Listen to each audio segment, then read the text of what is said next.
नमस्ते बालमित्रांनो, नमस्कार पालकांनो. आईची शाळा या सदरात सर्वांचे स्वागत.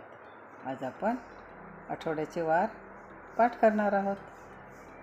रविवार, सोमवार, मंगळवार, बुधवार, गुरुवार, शुक्रवार, शनिवार. आता वारांची गाणी म्हणूया. आईचा उपवास सोमवार, ताईची मंगळागौर मंगळवार, पुण्याचा बाजार बुधवार, दत्ताला पेढे गुरुवार, चणे फुटाणे शुक्रवार, दुपारची सुट्टी शनिवार आणि शाळेला सुट्टी रविवार. आवडलं का मग वारांचं गाणं? आणि आठवड्याचे वार 7. बरं का मुलांना? पाठ करा. जय हिंद.